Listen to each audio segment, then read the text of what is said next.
दोस्तों, आप लोग अभी देखिए, एक चीज मैं बता दूं कि कई सारे अभ्यर्थियों का मैसेज आता कि एक सर जो आपकी 22 की मुख्य परीक्षा का मुद्दा है उस पर एक वीडियो बनाने के लिए, ठीक है। तो चूंकि अपना काम क्या यार कि बच्चों के हितों में बात करना, ठीक है। एक बात मैं वीडियो स्टार्ट करने के पहले जरूर बोलूंगा कि देखिए अभी जिस हिसाब से संभावना है 90% क्या 95% प्लस चांस है एग्जाम टाइम पे होगा, ठीक है। क्योंकि ये एक अंतिम विकल्प है कि मुख्यमंत्री इस बात को संज्ञान मिले और इतनी भरोसे के साथ संज्ञान मिले कि इस मुद्दे पे आयोग से कुछ बात करें, ठीक है। जिसका चांस उम्मीद करेंगे, ठीक है, वो जो बच्चे मांग रहे हैं वो जो छोटी मोटी संभावनाएं हैं वो परिणाम में बदल जाए। लेकिन पहली बात मैं यही बोलूंगा कि देखिए वीडियोस बनाना, ठीक है, ये हम लोग का काम है, ठीक। मुद्दे बच्चों के उठाना ये मेरा काम है, ठीक।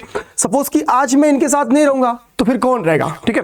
तो जाहिर सी बात है कि जो बच्चे आयोग जा रहे हैं सैकड़ों की संख्या में, उनके हित हैं, ठीक है, और आपको समझना पड़ेगा। देखिए बच्चे क्या है कि आयोग ने, अभी मैं पूरी स्टोरी आपको सुना दूं कि शनिवार को आयोग के पास बच्चे गए थे, सैकड़ों की संख्या में बच्चे थे, ठीक है।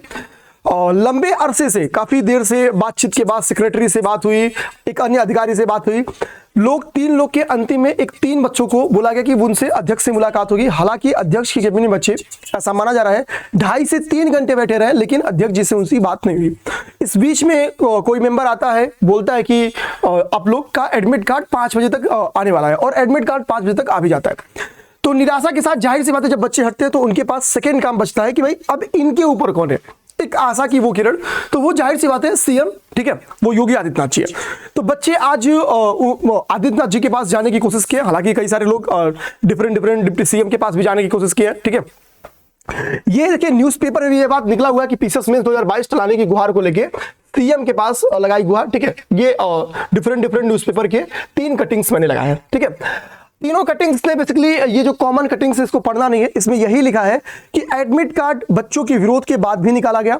बच्चों की अंतिम उम्मीद सीएम से है, तो सीएम से गुहार लगाए हैं बच्चे। आज बच्चे और लखनऊ गए भी हैं, उम्मीद करेंगे बच्चों की बात सीएम से हो जाएगी, ठीक है, या किसी उनके रिप्रेजेंटेटिव से हो ही जाएगी, ठीक है। अब देखिए एक चीज समझिए, इस मुद्दे को आप लोग थोड़ा सहजता के साथ लीजिएगा। 2 मिनट कहानी के तौर पे लेंगे तो भी कोई बात नहीं है, लेकिन मुझे लगता है अगर गंभीरता के साथ लेंगे तो एक अच्छी बात है। कम से कम आयोग गंभीरता से ना ले, लेकिन कम से कम जो ये वीडियोस देख रहे हैं वो गंभीरता के साथ ले लें, ठीक है। देखिए यूपीएससी के केवल 1 दिन का गैप है यूपी पीसीएस में। आप बोलोगे भाई 1 दिन का गैप है ना, लिख तो रहे हैं, लिखने की आदत तो है ही है। 5 दिन लिखने के बाद ये हाथ की उंगलियां ना जो इतनी मोटी है ना, ये 2 गुनी मोटी हो जाती है। कभी मेंस जब लिखेंगे तो आपको असलियत पता चलेगी, उंगली काम नहीं करती है, ठीक। तो बच्चा 5 दिन मेंस लिख के 1 दिन का इंतजार पाएगा, तो सोचिए कि उसको वो दोबारा क्या मेंस लिखेगा। पहली बात ये। दूसरी बात, अरे भैया यूपी पीसीएस पैटर्न फॉलो किया यूपीएससी का, यूपीएससी नहीं बन गई है।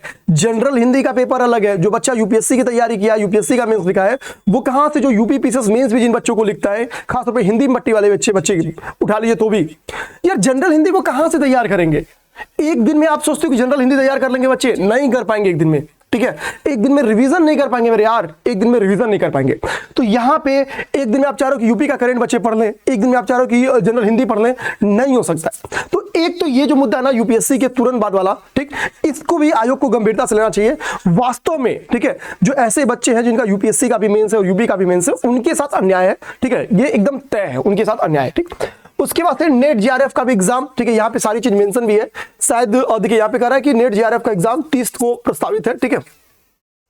तो इससे भी टकरा रहा है। जाहिर सी बात है कि जो बच्चे यूपी पीसीएस की तैयारी करते हैं, एक दौर लगता है, 1 महीना 1 साल 2 साल का टाइम हो जाता है, तो वो वैकल्पिक की तैयारी करते हैं, ठीक है। तो अब ऐसे में जब एग्जाम टकराएगा तो उनको चुनना पड़ेगा, भाई मैं ये पकड़ू या ये पकड़ू, ठीक।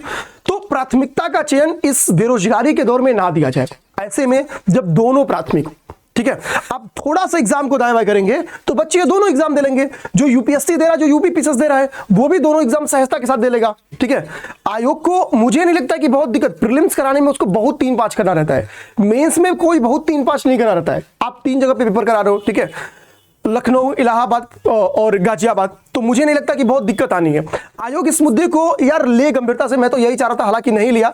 सीएम साहब उम्मीद करेंगे इस बात को समझेंगे। बिहार पीसीएस वाला भी मुद्दा पेपर में निकला है, लेकिन बिहार पीसीएस का मुद्दा कोई सॉलिड मुद्दा नहीं है। बिहार ने अपना तमाम उलझनों के बाद एक डेट निकाला, भैया ये एग्जाम करा ही लो, इनको हो जाने दो, ठीक है।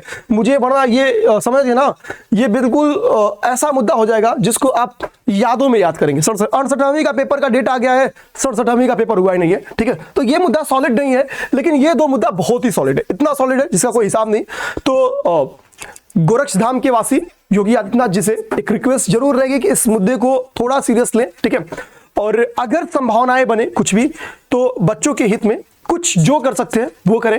एग्जाम अगर एक हफ्ते के लिए भी टलेगा तो बच्चों के लिए बहुत लाभदायक होगा। बच्चे ये दोनों एग्जाम की उनके हित नहीं टकराएंगे, ये छोटे मोटे एग्जाम नहीं है। तो उम्मीद करेंगे जो लोग खासतौर पे अपर की तैयारी करते हैं, पीसीएस जैसे एग्जाम की तैयारी करते हैं, वो इस मुद्दे को समझेंगे। जय हिंद, जय भारत।